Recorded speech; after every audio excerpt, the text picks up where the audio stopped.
Psalm 91. We all know the psalm. Many can quote it. Even the devil knows the psalm.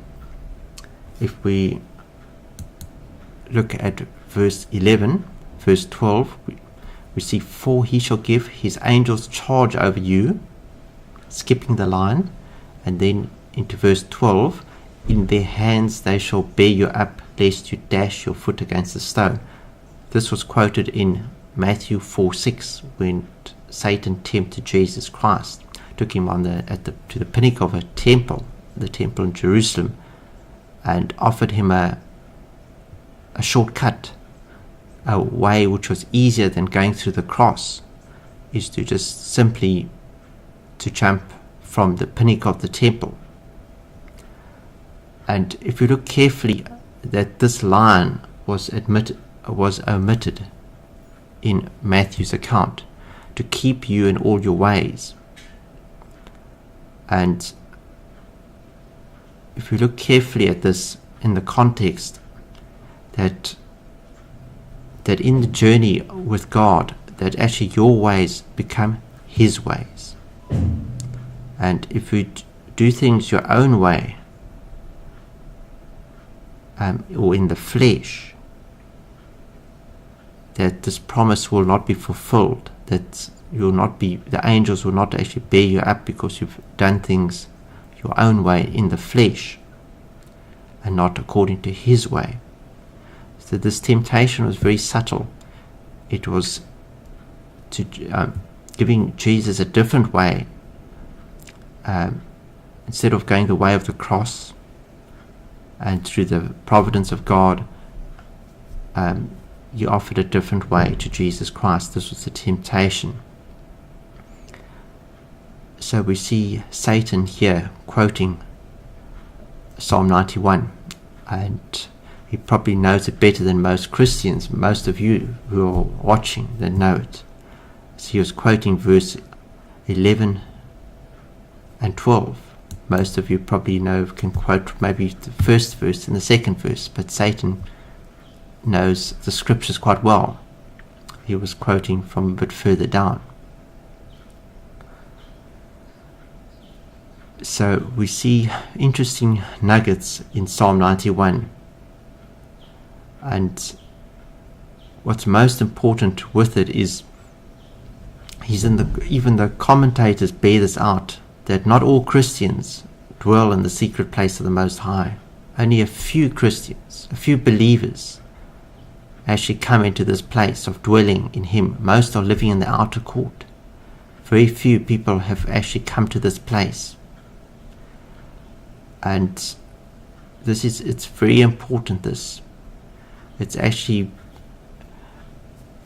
the key in the judgments that are coming to this world and to America in the time ahead, that those who dwell in the secret place, there will be safety and protection for those who truly have this faith in Him, that they have learned to dwell, not just to visit, but to dwell in the secret place of the Most High. And to come to this place, one has to cross a bridge. There's a bridge from doing things in the flesh and walking in the Spirit. And that bridge is waiting on the Lord. And as in World War II, that when the Allied troops came to secure a bridge, there's always contention on a bridge. The enemy fights over the bridge, who's going to control the bridge. So there's a lot of contention with this. We've got to contend for the faith that was once delivered to the saints, that we have genuine faith, and that there's a depth here. And that is what is so important. And that is why Satan comes so much with waiting on God. He contends with us. I've noticed sometimes that people tend to throw out waiting on God and being still before God. They put it all in the category of meditation, of New Age, and they throw it out, and then they do everything in the flesh. And this is really the snare. There's much with the snare, what's happening today in the church. Satan has a snare before you're entrapped by the perilous pestilence, before the other things and the disasters come, before the judgments come, and what's coming on America, what's coming on the world. First, he has a snare, a trap, and that trap's ready in place. And it's very important that we see that there is a place in God of being still before Him, and waiting on the Lord is very, very important. It's not just for a time, but our whole lives need to be waiting upon Him. And if we just throw everything out, we won't be dwelling in the secret place of the Most High. Won't be dwelling properly in Jesus Christ. And we need to understand these things. And God has led me into to look into the history, into church history. And there are people in the past like Jean Guyon, Miguel Molinos, that have had an emphasis very much on faith alone, and not meditation. It's not New Age, but of living in Jesus Christ, and where He becomes our fortress. You see in verse 2, He is my refuge and my fortress. They speak of this and of how Jesus becomes your fortress, and really how to dwell in the secret place of the Most High. And I'm just highlighting the importance of these works. People in the past, but Jean Guyon and Michael Molinos, this is seldom taught from the church today. It's not coming from the pulpits, and it's not enough that you just teach on it once. It has to be established in your life, the foundation here, that we actually dwell in the secret place. And there's so little of that coming today, and because it's not being taught properly and it's not coming from the church, often there's a surface faith, a faith on the surface, a bless me kind of thing, which is very different from the depth of the faith of actually dwelling in the secret place of the Most High. And these substitutes for the true faith and the true abiding in Him. But this will only come when the storm comes, when the judgments come. Then you will know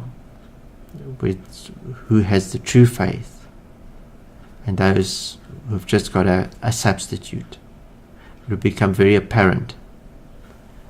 And there will be no protection and no safety for those who have a substitute. If you have a surface faith, if you have something that's not the true faith, the genuine faith, if you haven't contended for the faith of the Scriptures, and the New Testament's full of this, and if you don't have the true faith of being faith alone, which is the people in the past had, and I'm mentioning these people of Guyon and Molinos because they really had this. It was very sound and very solid, and a lot of the people after that were influenced by them. You see the Hudson Taylors, even John Wesley, and all the people in the giants of the faith. They recognized the importance of this, and I'm just highlighting this, that it's really, really important to really, it's not enough to just be able to quote the psalm, but you need to be established in actually dwelling in the secret place of the Most High. This needs to be true in your life, especially in these last of the last days. It's very, very important. And here, no matter what happens, you're secure in Him, and there's really a calm, a stillness in the midst of the storm. And there are many storms that are coming, but you need to have this foundation. And I'm just bringing this across. It's almost like an introduction, a very, very much on the surface. One needs to go into depth with this, with both the snare and how it's been laid today, as well as how to really come into this place of dwelling in the secret place of the Most High. I'm just really introducing this today. But that's all for today. God bless. This is Apostle Derek, South Africa.